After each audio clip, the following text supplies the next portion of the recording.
Okay, so I will demonstrate how to create a lanyard design. Okay, so as you can see, meron na akong finished product dito. Okay, so this is the expected output that you are tasked to create. Kasi most of the time, if you're going to design po a lanyard, gusto makita yan ng inyong customer kung ano yung layout niya right after matapos ang isang lanyard na dinedesign ninyo. So, paano natin gagawin ito? No? So, paano natin bubuuin ito? So, for the sake of demonstration, as you can see, I just use a simple design. This is just for the sake of demonstration. But you can always be creative po in designing your lanyard. Okay? So, to start with this, okay, so open your I mean the Adobe Photoshop, okay, and then so for the size, click new, and then, okay, so I'm just using in inches as my measurement, unit of my measurement. And typically po, ang ginagamit na width is around 34 to 36 inches. Pero kung ayaw nyo naman na sobrang lapad niya, okay, o sobrang haba niya, okay, so mag-i-stick lang ako sa 34 inches. While pagdating naman sa height, okay, so ang magiging height natin is kung ayaw nyo ng sobrang kapal or sobrang nipis, no, mag-i-stick tayo sa 1 inches. Okay? And then the resolution must be 300, and then the RGB, change nyo po yan sa CYMK. So, what's the difference between RGB and CYMK? Pag sinabi kasi nating RGB, kapag naka-RGB ang color mode, good siya for posting. But for printing, okay, we use CYMK because CYMK meron kasi siyang 4 color space. Okay, so itong color mode na to is designed for printing talaga siya. Okay, again, the size of the lanyard, okay, is 34 inches ang width and height is 1 inches. You can always modify that, but the standard for me, siguro yung ganito sa ating um, lanyard ng PRMSU dito sa CIT ay ito po yung standard sizes. So, hindi siya ganun kanipis, hindi siya ganun ka lapad. Okay, so naka-base lang tayo sa 34 yung haba. Okay, huwag kayong maka-confuse kasi pagdating dito sa lanyard, yung width ang nasi-serve as haba. Yung height, okay, is lapad. Okay po. Now, click nyo lang po ay create. Okay, so ayan na po siya. No, ayan na po yung ating canvas for lanyard. Now, gagamit tayo dito, okay? Dito kasi sa part na to, okay? Dito po, oh. Okay, so we need spaces para dito sa paglalagyan ng mga ito. So, for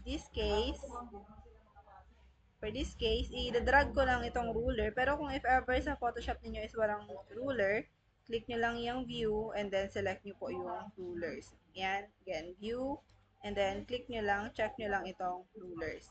Okay, so dito sa part na to, lalagyan ko siya ng, ito-drag ko lang ito. No? Itapat nyo yung mouse pointer nyo dito and then drag. Okay, so sa akin is around 2.5. Okay, so medyo mahirap siyang isakto on my case. Siguro okay na itong 2.520. Dito naman sa kabila is gagamit ako ng 1.5. Okay, so since dito ako magdadrag, 34 inches minus 1.5 is 32.5 inches. Okay, so makikita nyo naman yan, ayan, nasa taas. Okay, so kailangan mag 32.5 inches siya. Okay na yan, 32.5 inches. And then, kailangan kong malaman saan yung gitna nitong canvas na to. To do that, i-click nyo lang itong marquee tool. Yan, rectangular marquee tool. Okay, so then i-drag nyo yan dyan. Okay, so i-drag nyo siya dyan. Okay, hanggang dito. Ayan. And then again, hilahin nyo yung sa ruler dito. Mafe-feel nyo yan kung saan dyan yung nag-snap siya. Ayan, no. Okay, so ibig sabihin yan po ang ating center ng ating canvas. And para mawala tong selection na yan, press Ctrl D as in dog. Ayan. Ctrl D para mawala po ang selection. Okay, so the next thing I need to do, pwede kayong mag-create ng color dyan. But in my case, nag-download lang ako ng geographical designs, geometric design na color orange. Okay, so ida-drag ko lang siya dito sa ating canvas. Or, go to File, Open, New, and then click OK. So, ayan. So, ida-drag ko siya sa ating, okay, so dyan. Ayan siya. So, ayusin nyo na lang. Masyado kasi siyang malaki, malapad. May kasap sa IDR? Hindi, dito.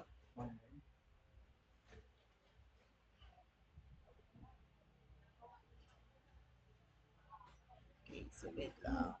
Control T to resize. So, ipatong lang natin siya sa ating background. Control plus to ano.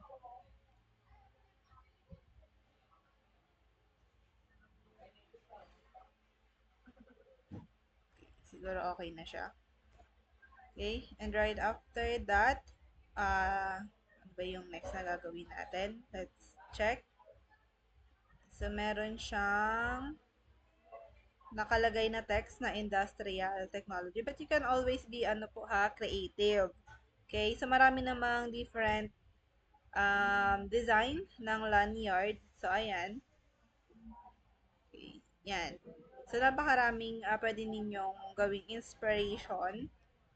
Okay, so pwede kayo mismo yung mag-layout or okay, so look for other designs sa pwede po ninyong um, mag-inspiration po on your design. So, ayan. So, marami kayong makikita naman dyan online. So, hindi naman kayo nare-restrict na maghanap or na maghanap online ng mga designs at pwede ninyo gamitin references on your design as long as it is not exactly 100% copy and paste ang inyong design na kukunin. So, mag-touch kayo, no? Ipakita ninyo yung pagiging creative ninyo in terms of designing. So, ayan. So, napakaraming design. So, pwede nyo naman yan i-layout mismo on our Adobe Photoshop or if ever na meron kayong other drawing tools, no? Pwede naman kayong gumamit doon and then i-import nyo na lang kagaya ng ginawa ko. So, yung ginawa ko dito is kumuha lang kasi ako online ng design ito. Dito siya napunta. Ayan. Ito as my background. Okay, and then in-drag ko lang siya dito sa um, ginagawa nating lanyard. Okay po? Now, after that, okay, so text, horizontal text, okay, industrial lang muna, okay, I'll put it on the center. Okay, I think ang ginamit ko dito ay 60. Okay, ito tama. And then color white. Click OK. Okay, duplicate. Right click nyo lang yan. Duplicate layer. Technology dito. Industrial technology. So, ayan siya. Lalagay ko lang din siya dito sa center. Technology. So, ayan na po siya. Ano. Yan. So, press enter. Okay, so, meron na tayong text. Okay, so now, paano natin siya gagawin? Okay, so paano naman natin gagawin po itong nasa baba? Ito kasi yung, alam niyo yung, di ba meron tayo sa lanyard. Okay, ito yung parang lock. Tapos merong maliit pa na parang tela dyan kung saan ito yung mag-hold dito sa ating hook. Okay, so to do that, okay, create another layer. I mean, create or open new project. Okay, new. And then, Stick tayo sa inches. So, the width must be 4.5. Pakitandaan nitong mga measurement na ito na para hindi kayo malito kung ano yung mga gagamitin po nating sizes. Okay, and then still, the height is 1 inches, and then 300, the resolution is 300, and again, CYMK color. And then, click nyo po yung create. Okay, and then after that, hanapin nyo saan yung center. Hanapin nyo ulit where's the center ng ating canvas. Okay, drag nyo ulit yan. Ayan, so nag-ano yan, nag-snap naman siya yan. Okay, so after nyan, Control D to deselect. And then again, open natin yung background. Okay, i-drag natin siya doon sa bago nating inopen. Ito lang siya.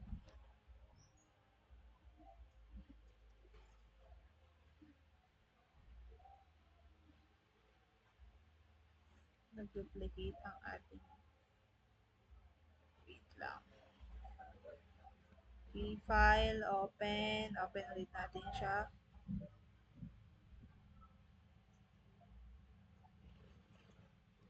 And then, let's drag.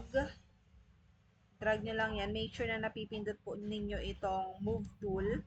Tapos, click. And then, drag. Ayan. Ayan na siya. Okay, so Control T to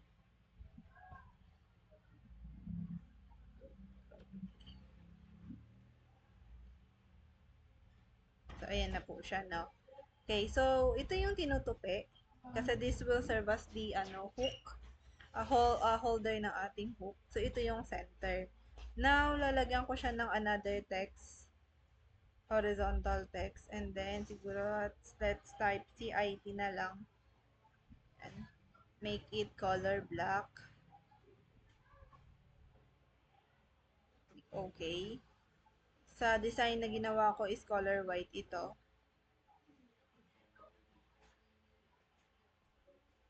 Ayan. And then, so meron dito sa gilid na enter nyo muna. Dirty.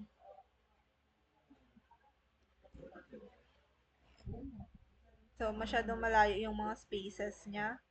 Lapitan natin ng konti. Yan. Okay, and then, itong tools na to is to rotate.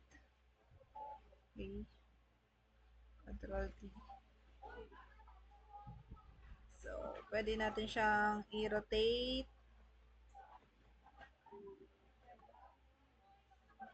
Clockwise ba yung ginamit ko kanina? Ay, hindi. Counter siguro. Counterclockwise. Ayan na siya. Liitan lang natin yung size.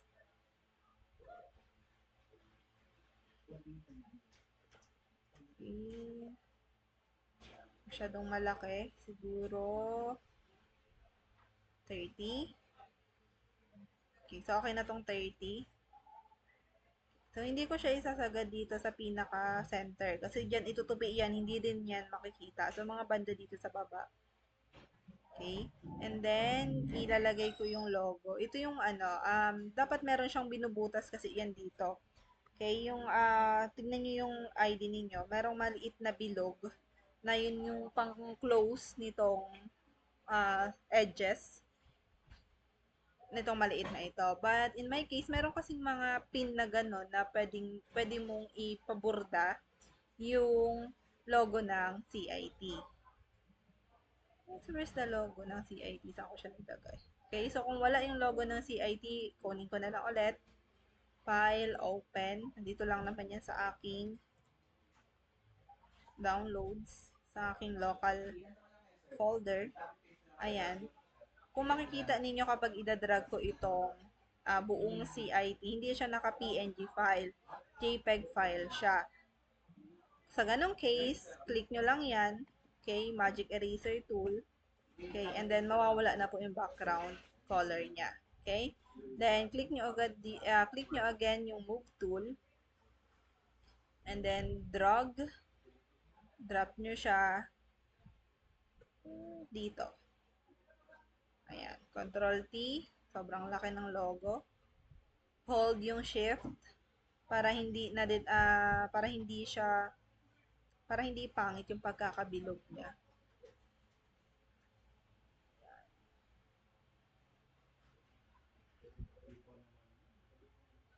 Meron pa siyang white na wait lang. Control. May white space pa siya. Gagamit ako ng marquee tool. Yan. Alisin natin tong maliit na white. Drag nyo lang yan and then click delete para mawala siya. And then deselect. Control D. Okay.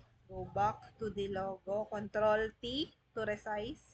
Hold shift kapag circular yung mga object. Then i-place ko siya banda dito.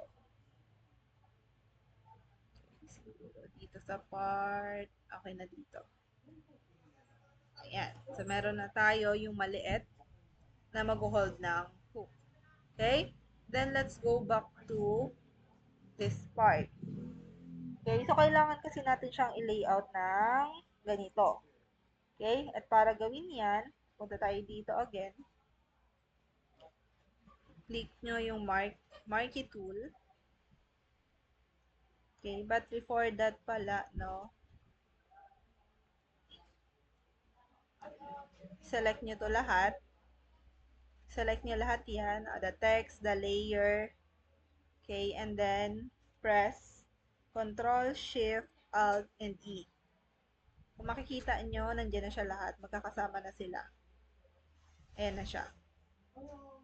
Okay? So, nag-group nyo sila parehas. Okay? So, nag-group nyo sila as one. Ayan na sila. Dito na siya sa layer na yan. Okay? Now, click this layer. Pwede mo nyo naman kasi siya pangalanan. Pwede kong pangalanan to as main. Okay? And then, after that, go to marquee tool. Okay? Select this one up to this one. Okay? And then, right-click, layer via copy. So, papangalanan ko siya as the right part. The right part. And then, yung susunod naman. Control.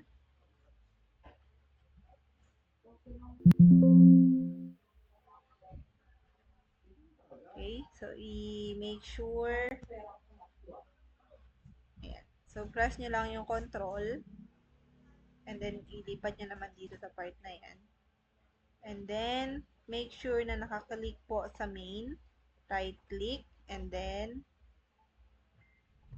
right-click. And then, layer via copy. This is now the left part naman. This is the left part.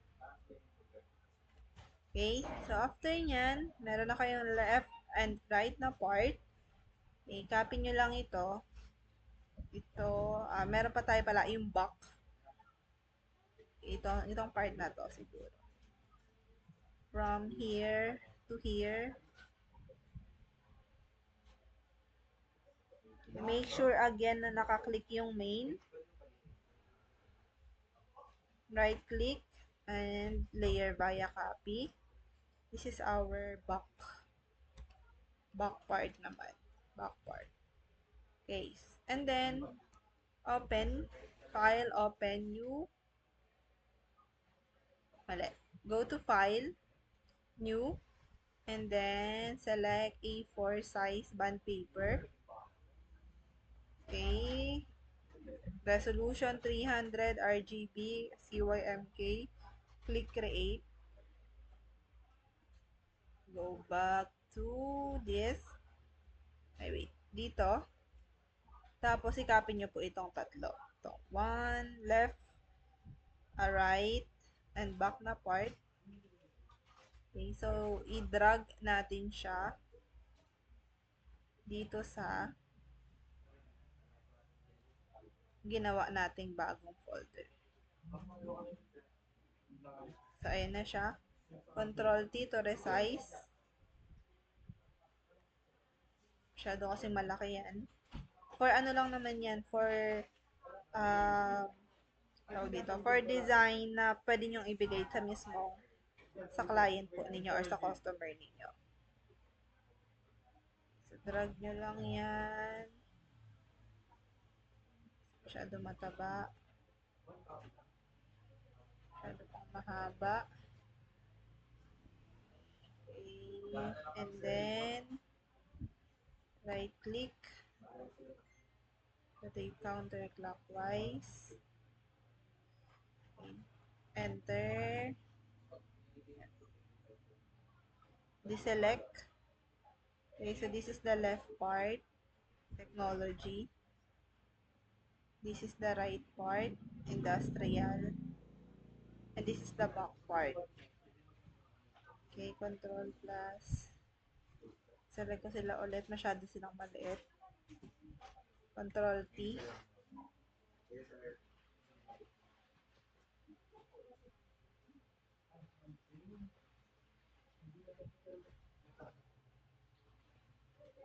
Resize nyo lang yan.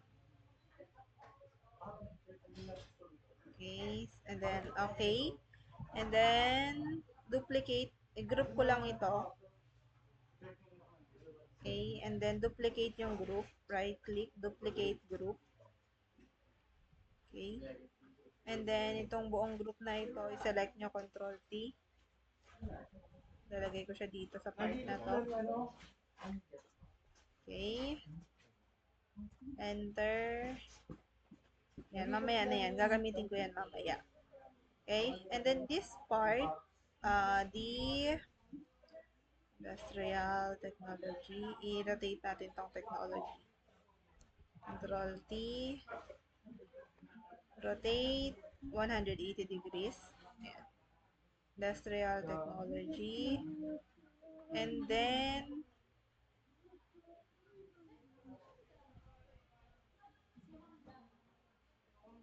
Control T. So, rotate nyo yung left part, left side ng negative 10. Negative 10. Ayan siya. Enter. And then, this part naman po ay Control T. I-rotate nyo siya ng positive 10 or 10. Okay, so nakikita na ninyo, meron na tayong na-form na siya into ID. So, usog nyo lang yung part na yan.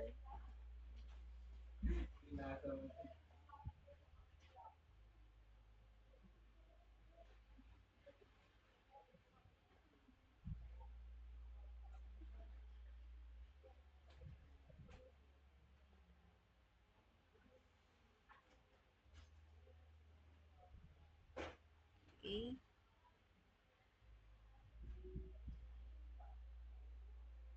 Okay na siguro itong ganito.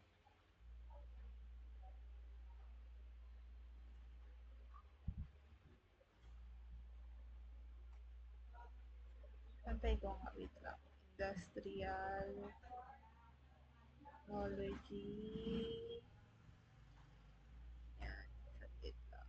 Mark tool. Okay. Left, right, delete. Press nyo yung delete. Dito din, press nyo yung delete. Okay, so madidelete nyo yung nakaselect.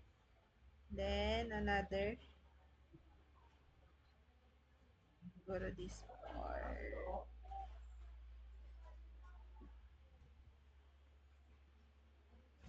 Masyado siyang mahaba. Delete. Left part, delete. Control Z. Delete natin parehas para pumantay.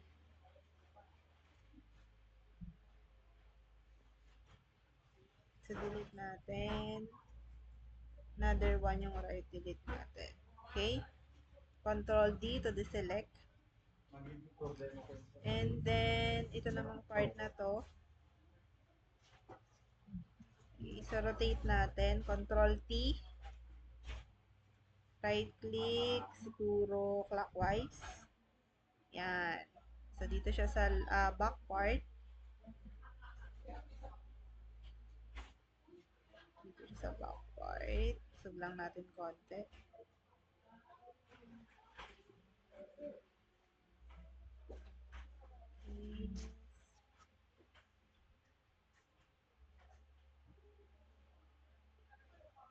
Okay. Press enter. Palitan ko siya ng kulay. Pero duplicate ko siya later. Cut ko muna siya. So, gagamit ako nitong Polygon Lasso tool. Ito. So, ganito siya nag-work, no? Control plus. Click nyo tong part na to, yung pinaka-edge. Hindi nyo makita mabuti. Zoom nyo lang. Okay, so dito hanggang dito sa edge. Ayan. And then kahit anong part na dyan. Ayan. And then after that, delete nyo lang. Okay, so nasa left part tayo. So delete yung left part. Okay, so ayan na siya. And then Control D to deselect. Okay, so meron pa yatang naiwan na maliit dito. Sa back.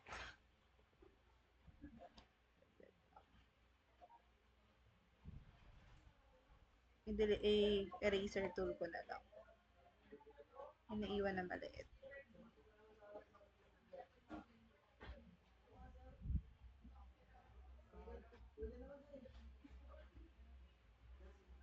Okay, and then another polygon tool from here.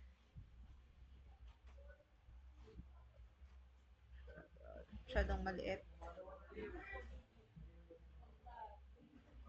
Yan, itong part na to. Hanggang dyan.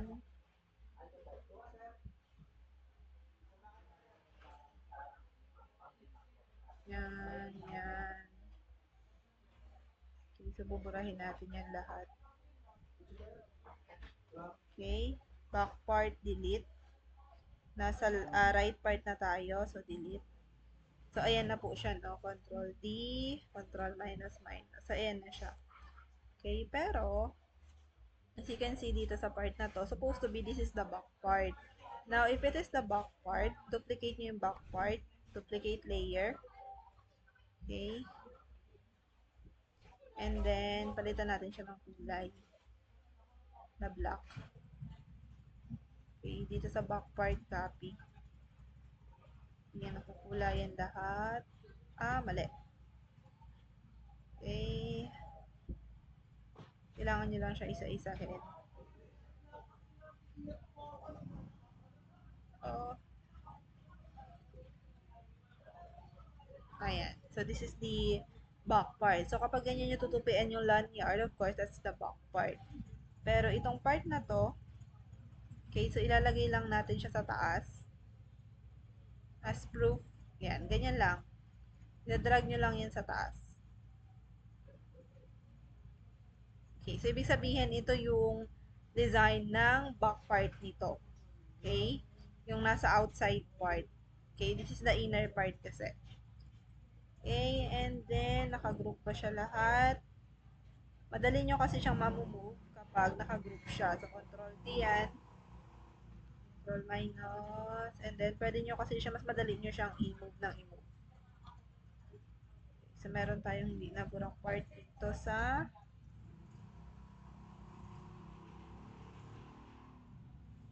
so, let's see, meron tayong hindi nabura. Meron ako hindi nabura pala. Mark.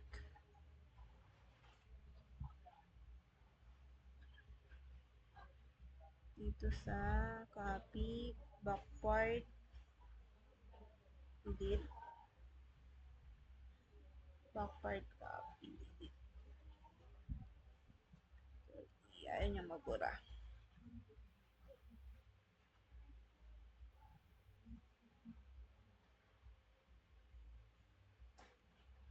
May na-copy ba ako maliit?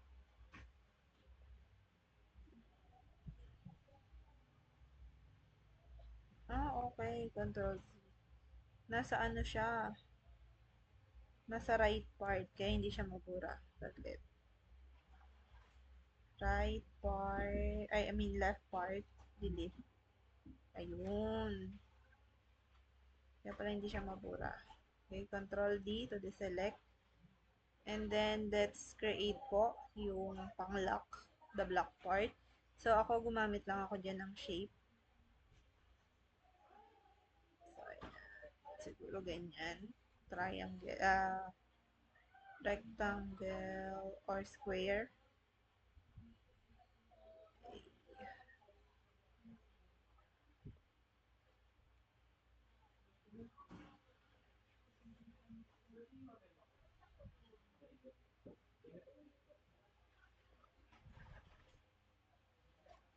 Enter.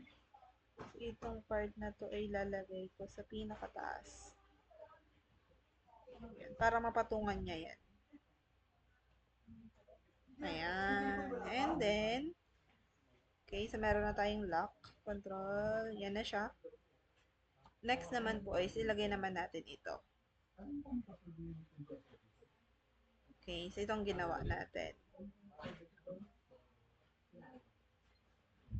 Here. And then, select nyo ulit itong tatlo dito. Okay, hold nyo lang yung shift. And then, control, shift, alt, E. So, ayan na siya. Okay, and then make sure na click nyo tong point. And then, i-move natin siya dito.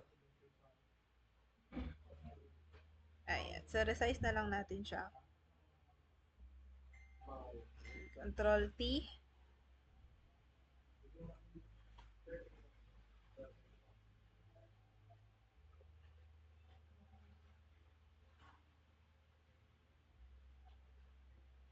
Natin ng 90. Okay, so yan siya. Yan yung maliit na part later.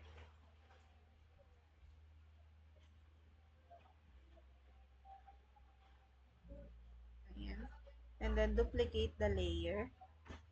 Dito siya. Dito natin siya ilipat sa kabilang group. Dito natin siya ilagay. Okay. And then, duplicate. Saan siya? Where's the CIT?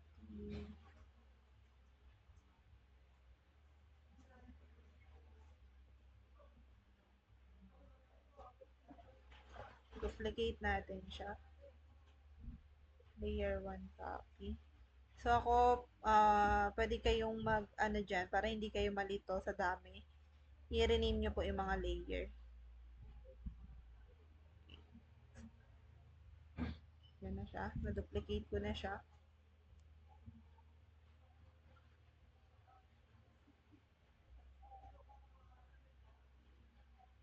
Control T, resize ko lang.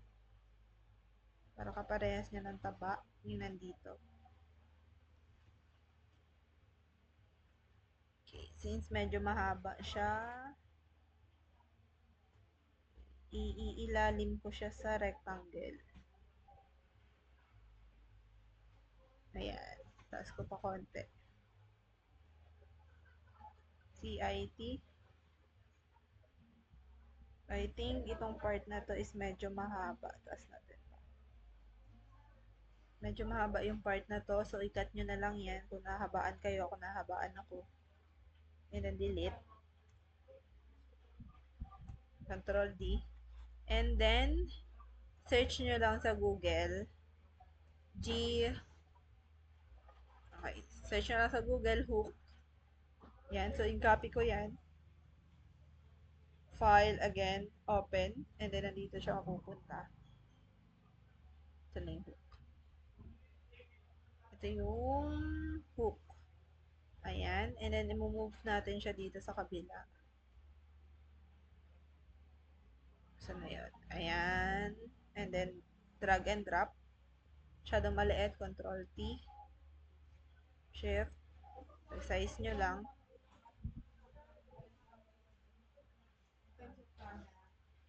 Enter. Control T. So, mga nakita nyo to nagki-curve siya, pwede nyo siyang automatically i-rotate na lang dyan manually. 90. Or pwede nyo namang i-type dyan sa taas. Okay, so ilagay nyo siya dito. Control T, masyado malaki.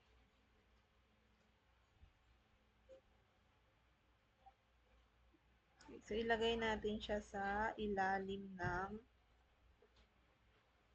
CIT. Dito siya. Yan, para nakatago siya. Control plus. Ayusin nyo na lang.